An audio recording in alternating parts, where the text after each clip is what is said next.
កាលពីប្រេងនាយមានបុរសមកថៃអ្នកម្នាក់ឈ្មោះអាខិលម្នាក់ឈ្មោះអាខូចនៅស្រុកទីតីពីគ្នាគំនិតដោយខ្លួនអាខូចជុះអាចដាក់មួយពាងហើយយកអាចលាក់បិទផ្ចិតយ៉ាងល្អមិនឲ្យក្លិនចេញក្រៅបាន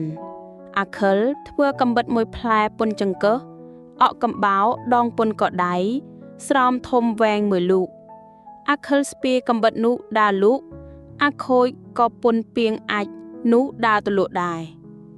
អាខិលទៅពីនេះអាខូចមកពីនោះជួបគ្នាកណ្ដាលផ្លូវអាខូចពពានាយថាអ្នកអើយទិញផ្អករបស់ខ្ញុំទៅពិសាផ្អកចាវយ៉ាងល្អស្ងោរក៏បានចំហុយក៏បានឆ្ងាញ់ណាស់អាខិលឆ្លើយថាទោះស្ទាយលក់ដាវមិនដាច់គ្មានលុយទិញបើខ្ញុំដូរជាដាវនេះព្រមដូរទេអាខូចឃើញដាវនេះវែងក៏ឆ្លើយថាដូរក៏ដូរអាខិលបកគោដាវឲ្យអាខូចហើយអួតថាដាវខ្ញុំនេះមុតបំផុតមេដៃរបស់ខ្ញុំផងបើត្រូវការម្ដងចាំហូតកាប់អ្នកឯងគុំប្រញាប់ហូតមើលបើហូតលព្រើលសក់ទៅវិញមិនចុះទេដាវខ្ញុំពូកែខ្ញុំស្ដាយរបស់ខ្ញុំបើគុំតែខែនេះក្របម្អប់ណាគុំអីខ្ញុំមិនដូរទេអាខូចក៏ប្រគល់ពាងអាចទៅអាចអាខិលហើយហាមថាផ្អកខ្ញុំក៏នឹងដែរដល់ពេលស៊ីចាំបើកយកមកចំហុយគង់អាចបើកមើលក្រែងវាស្អុយរុយបែងក្រែងវាស្អុយខ្មោះស៊ីមិនទាន់អស់វាទៅជាខានឆ្ងាញ់នឹកឃើញជីដូនជីតាបានតែខ្វក់ស៊ីឆៅអ្នកទាំងពីរបែកគ្នាទៅដល់ប្រទេសរៀងខ្លួនហើយទឿនប្រពន្ធថាដណ្ដាំបាយទៅអាំងបានផ្អកប្រពន្ធថាបានផ្អកពីណាអាខិលថាដូរដាវគេថាផ្អកចៅឆ្ងាញ់ពិសាណាស់ប្រពន្ធក៏ពេញចិត្តនឹកថាប្តីចេះធ្វើកំបិតដូរផ្អកស្ទុះផ្លែទៅលាងចានដួសបាយហើយកាន់កំបិតយ៉ាងកំរិលក៏កិលទៅចិត្តពាងផ្អកយកកំបិតគោះអាចលាក់នោះបើកឡើងហើយលូកបានមួយកដាប់ដាក់ផ្លប់ទៅក្នុងចានសល់នៅក្នុងដៃប៉ុន្មានក៏ដាក់ផ្លប់ភ្លក់មើលងើបមុខឡើងលើថាយឺផ្អកចៅអ្វីក៏ស្អុយដូចអាចគ្មានឆ្អឹងគ្មានសាច់ក៏ខ្វិចក៏ខ្វក់ម៉ត់ផងយ៉ាងហ្នឹងធ្វើផ្អកត្រីអ្វីប្តីថាក្រែងត្រីពោប្រពន្ធក៏លូករាវរកក្បាលលូកបាំងពាក់កណ្ដាលក៏ៀតចង្អោជាង20វោកដឹងជាអាចមិនមែនផ្អកមកបន្ទោទៅម្ចាស់ដាមឆ្អាមលែបាយមិនរួចនិយាយពីអាខូចត្រីអននេះដើរទៅផ្ទះអួតប្រាប់ប្រពន្ធថាអាចមួយពាងដូរបានដាវមួយដែរទទួលខឹងនឹងឆ្កែវាច្រាស់ស្លឹកគ្រៃកន្ត្រែកដាវនោះលោតដល់ដីបំរុងនឹងកាប់ឆ្កែសម្លាប់នោះក៏ចាប់ដកដាវហូតខ្វាច់ខៃផ្លែដាវនេះខ្លីកំបិចកិច្ចឡើងទៅលើផ្ទះបង្អានប្រពន្ធមើលសោយទាំងពីរនាក់សោយហើយប្រាប់ប្រពន្ធថាប្រាជ្ញអានេះស្មើនឹងអានទៅបបួលវាធัวសម្លាញ់គ្រាន់រកស៊ីពីរនាក់នឹងបានមាសប្រាក់ដល់ងាយលុះទៅប្រទេសនឹងអាខិលដាវពីនាយសោយពព្រាយនិយាយសួរថាឯងទៅណាអាខិលឆ្លើយថាអញមកសុំឯងធัวសម្លាញ់អាមួយក៏ថាអញមកសុំឯងធ្វើក្លើដែរហើយក៏សុកចិត្តដាវពីរនាក់ទៅដល់ផ្ទះមហាសេដ្ឋីម្នាក់ចាស់ចរាឈឺស្លាប់គេដាក់ក្នុងក្តារមកឈួសបំរុងបូជាថ្ងៃស្អែកចំណែកកូនចៅនិងប្រពន្ធយំសៅគ្រប់គ្នាវេលានោះអាខិលទាំងពីរសើបសួរអ្នកដើរខាងក្រៅថាអ្នកណាស្លាប់បានជាគេយំគេប្រាប់ថាមហាសេដ្ឋីស្លាប់អាទាំងពីរអ្នកគិតគ្នាថាឯងត្រូវក្លែងសម្បត្តិមួយច្បាប់ទៅប្រាប់គេថាមហាសេដ្ឋីឲ្យមកយកទ្រព្យរបស់អញបន្លំលោបចូលដេកក្នុងមួយឈូសពីលើខ្មោចសេដ្ឋីស្ដីនឹងឯងអាមួយក៏ទៅបន្លំដេកដោយគំនិតអ្នកនៅចិត្តមិនបានឃើញមិនបានដឹងដបិតភ្នែកខំសម្លឹងប្រឹងឆ្ងោកមើលក្រាំងសូត្រព្រះធម៌កូនចៅតូចធំរវល់តែយំសោកអាខូចដើររកក្រដាសបានធ្វើសម្បត្តិក្លែងកាន់ដើរទៅសម្ដែងសូត្រឲ្យគេស្ដាប់ថាសម្បត្តិពីមហាសេដ្ឋីមកប្រាប់ថាចៅខូចកំសត់តាំងពីតូចជាកូនធម៌ឥឡូវឪពុកចរាហើយកូនឲ្យចូលទៅយករបស់ទ្រព្យទុកចាយឲ្យសប្បាយចិត្តចុះកូនសេដ្ឋីប្រុសស្រីគេមិនសុខចិត្តព្រោះត្បិតគ្មានត្រាគ្មានហត្ថលេខាសេដ្ឋីអាខូចឆ្លើយថាខ្ញុំសូមសន្យានឹងអស់កូនចៅអញ្ជើញទៅហៅទៅសួរលោកចុះ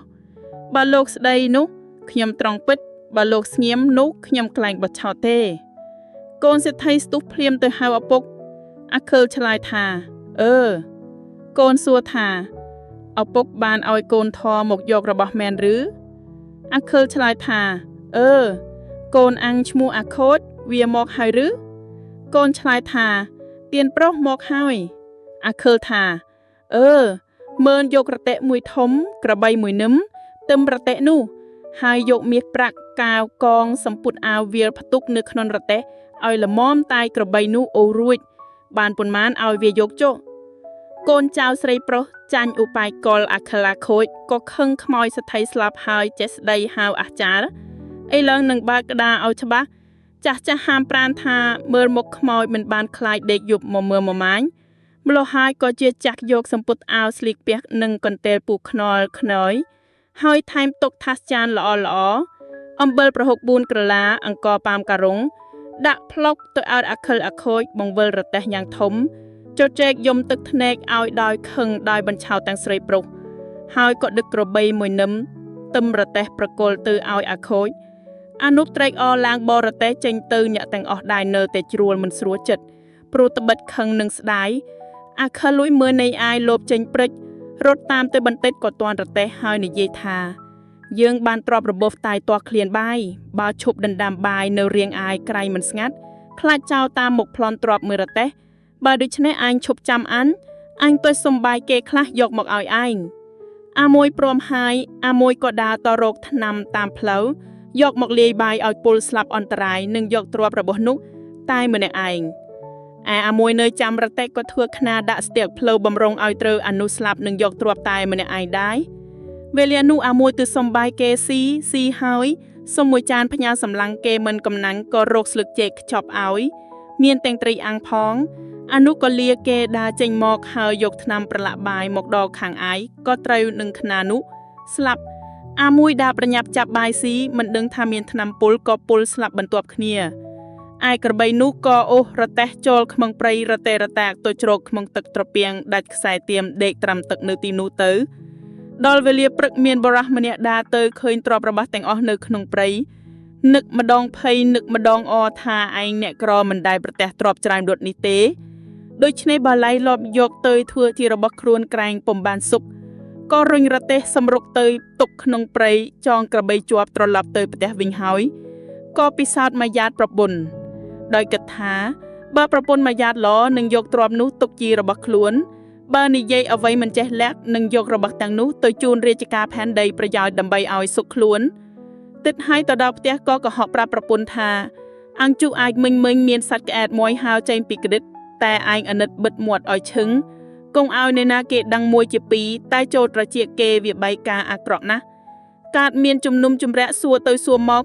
ហើយគ្មានទាំងសាក់សីបានដិននឹងអាងក្រែងគេយកអញទៅឆ្កាងឬយកទៅដាក់គុកប្រពន្ធមិនលាក់ទុកក៏ដើរប្រាប់គេថាមានក្អែកពីរហើចេញពីក្តិតប្តីអញតែឯងក៏មាត់មេមួយទៀតមិនអត់ទៅប្រាប់គេថែមថាក្អែក5ប្រាប់លឺតគ្នាដរាបដល់ក្អែក10រឿងនោះក៏ជ្រួចជ្រាបដល់ព្រះមហាក្សត្រទ្រង់ចាត់ប្រាយអាមាត្យឲ្យស្រាវជ្រាវរោគដល់បុរសម្នាក់នោះក៏ថ្វាយបង្គំគាល់ស្ដេចទ្រង់ឆ្ងល់ត្រាស់សួរថាមែនឬមិនមែនបុរសក្រាបទូលបង្គំគាល់ថាទូលព្រះបង្គំក៏ហកប្រពន្ធចង់ដឹងចិត្តព្រោះត្បិតឃើញត្រាប់ច្រើនបុរសនោះក្រាបទូលដោយខាងលើហើយក្រាបបង្គំលាទៅទឹមរទេះយកទៅថ្វាយស្ដេច